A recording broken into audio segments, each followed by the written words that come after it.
আল আতফাল ছাত্র পরিষদ কর্তৃক আয়োজিত আজকে 12 রবিউল আউয়াল সিরাতুন নবী সাল্লাল্লাহু আলাইহি ওয়াসাল্লাম উপলক্ষে মাসিক প্রতিযোগিতা অনুষ্ঠানের মাননীয় স্পিকার, বিজ্ঞ বিচারক মণ্ডলী, সুদক্ষ পরিচালক, শ্রদ্ধেয় আসরে জেগ্রাম ও বাংলার প্রত্যন্ত অঞ্চল থেকে আগত আমার ধামাল দামাল ছাত্র বন্ধুগণ, আপনাদের সকলকে জানাই আন্তরিক শুভেচ্ছা ও অভিনন্দন।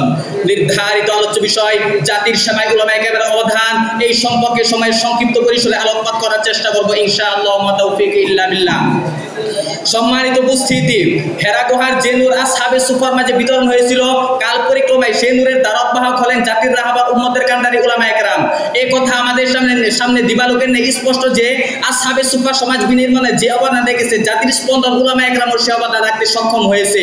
সম্মানিত উপস্থিতি, আমরা জানি শিক্ষার গুরুত্ব অপরিসীম, কেননা একটি আদর্শ সমাজ গঠনের জন্য যে সকল মৌলিক উপাদানের প্রয়োজন সেগুলোর সাথে শিক্ষার গভীর সম্পর্ক রয়েছে।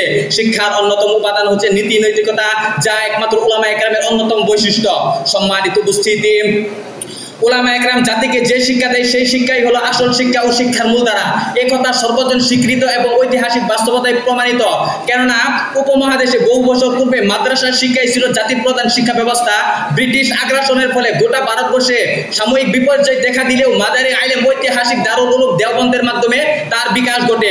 সম্মানিত উপস্থিতি, জাতির সেবায় উলামায়ে কেরাম অবদান, এই কথা বলতে গেলে আমরা সর্বপ্রথম বলবো, একজন মসজিদের ইমাম নিজের স্বার্থ ছেড়ে 5 ওয়াক্ত নামাজের সময় আজান দেয়, নামাজ পড়ায়, মুসল্লিদেরকে কোরআন হাদিসের সহিহ শুদ্ধ শিক্ষা দেয়, মক্তবের ছাত্রদেরকে বাল্যকাল থেকেই কোরআন এবং হাদিসের শিক্ষা দিয়ে তাদের জীবন গড়ে দেয়।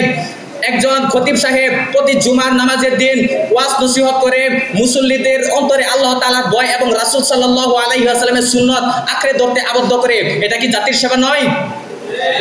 সম্মানিত উপস্থিতি, আমরা কিছুদিন পূর্বে দেখতে পেয়েছি আমাদের এই বাংলাদেশে বন্যার কারণে 40 লক্ষ মানুষ পানিবন্দী হয়েছিল।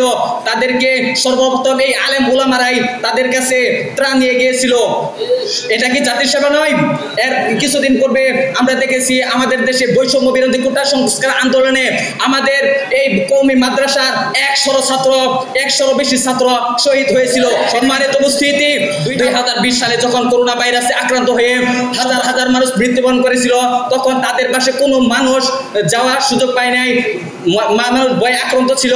কিন্তু এই আলেম উলামারা নিজের জান বাজি রেখে তাদেরকে কাফন দাফন সহ তাদেরকে কবরস্থ এই আলেম উলামারাই করেছিল। সম্মানিত উপস্থিতি, মানুষ বলে আজকে আলেমরা নাকি জাতির সেবা করে না। এটা যদি জাতির সেবা না হয় তে কোনটা জাতির সেবা? সম্মানিত উপস্থিতি, আজ থেকে 1450 বছর পূর্বে রাসূলুল্লাহ সাল্লাল্লাহু আলাইহি ওয়াসাল্লাম উলামায়ে কেরামকে একটি সার্টিফিকেট দিয়ে বলেছেন, ইন্নাল উলামা ওয়ারাসাতুল আম্বিয়া, নিশ্চয়ই আলেমরাই নবীগণের ওয়ারিস। অপর এক হাদিসে রাসূলুল্লাহ সাল্লাল্লাহু আলাইহি ওয়াসাল্লাম বলেছেন, খায়রুকুম মান তাআল্লামাল কুরআনা ওয়া আল্লামা, তোমাদের মধ্যে সর্বোত্তম ওই ব্যক্তি যিনি কোরআন মাজিদ শিক্ষা করেন, অপরকে শিক্ষা দেন। সম্মানিত উপস্থিতি, রাসূলুল্লাহ সাল্লাল্লাহু আলাইহি ওয়াসাল্লাম এই পৃথিবীর কোনো এমপি মন্ত্রীদেরকে উত্তম মানুষ বলে জান নাই, এই পৃথিবীর কোনো নেতাকে তাদেরকে উত্তম মানুষ বলে জান নাই, বরং উত্তম মানুষ বলে গিয়েছেন যিনি কোরআন মাজিদ শিক্ষা করেন, অপরকে শিক্ষা দেন, আলেম উলামাদেরকে। সম্মানিত উপস্থিতি, আজকে সেই আলেম উলামারা সমাজে নির্যাতিত নিপীড়িত। একজন আলেম উলামাকে দেখলে মানুষ বলে তারা নাকি জঙ্গিবাদী, তারা নাকি অর্থবাদী, তারা নাকি বোমা হামলাকারী। আজকে আমি বলতে চাই, যারা এই সমস্ত কথা বলে, যারা বলে আলেমরা নাকি জঙ্গিবাদী, আমি বলবো তোমরাই আসল জঙ্গিবাদী।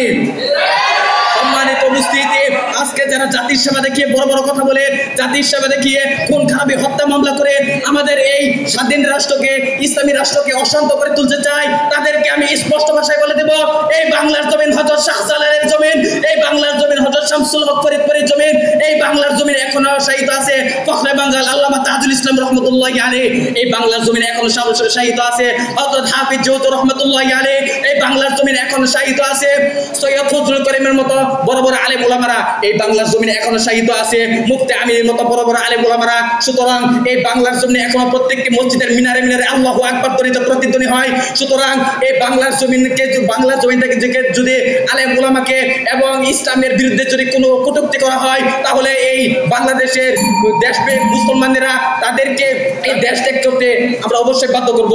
সম্মানিত উপস্থিতি, পরিশেষে আমি একটি কবিতা বলে শেষ করে দিব। ওয়ালেদের মতো বুজুর্গ মক্তবের ওই মৌলভী সাহেব, তাই ওহারে কিতাবে কয় হযরত রাসূলের নায়েব। দুনিয়াদারের কাজ নিয়ে সব দুনিয়ার লোকটাকে মাতিয়ে মৌলভী সাহেব দুনিয়া বলে জ্বালিয়ে রাখেন দিনের বাতি, উনিই জ্বালান জ্ঞানের আলো আমাদের এই আদের মনে। ওরাই গুণে মানুষ বলে পরিচিত হয় ভুবনে। নাসরুম মিনাল্লাহি ওয়া ফাতহুন করিব ওয়া বাশশিরিল মুমিনিন। আসসালামু আলাইকুম।